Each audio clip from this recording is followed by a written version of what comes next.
আমাদের দাবি অতি দ্রুততম সময়ে বাস্তবায়ন হবে ইনশাআল্লাহ। বাড়ি ভাড়া ভাতা বাড়ানোর দাবিতে অনির্দিষ্টকালের কর্মবিরতিতে দেশের বেসরকারি শিক্ষা প্রতিষ্ঠানের ৩.৫ লাখ শিক্ষক। ঢাকার রাজপথে দিনরাত কাটছে তাদের। শিক্ষা ক্যাডারেও দেখা দিয়েছে অসন্তোষ। সব সরকারি কলেজে কর্মবিরতির ডাক দিয়েছেন তারাও।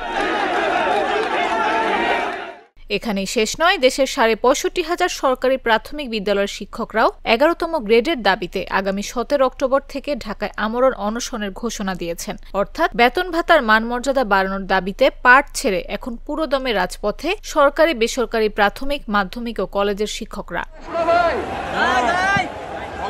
এতে বন্ধ রয়েছে সব ধরনের শিক্ষা প্রতিষ্ঠানের ক্লাস, স্থবির হয়ে পড়েছে শিক্ষা কার্যক্রম। অথচ আগামী মাসেই শিক্ষার্থীদের বার্ষিক পরীক্ষা। এমন সময় ক্লাস না হওয়ায় সিলেবাসের পাঠ শেষ করতে পারছে না শিক্ষার্থীরা।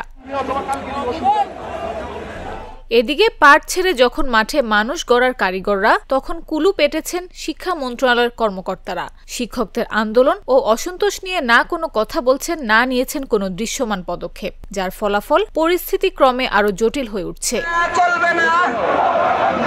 শিক্ষাবিদ ও সংশ্লিষ্টরা বলছেন, শিক্ষকদের দাবি দেওয়া সুরাহা না করায় বারবার আন্দোলনে নামতে হচ্ছে তাদের। এতে শিক্ষা কার্যক্রম ব্যাপক ক্ষতির মুখে পড়েছে। শিক্ষার্থীরা সিলেবাস শেষ না করেই পরবর্তী ক্লাসে উঠে যাচ্ছে, যা শিক্ষার মানের ক্ষেত্রে অশনি সংকেত। শিক্ষা মন্ত্রণালয়কে বিষয়টি নিয়ে গুরুত্ব সহকারে কাজ করতে হবে বলে মত শিক্ষাবিদদের।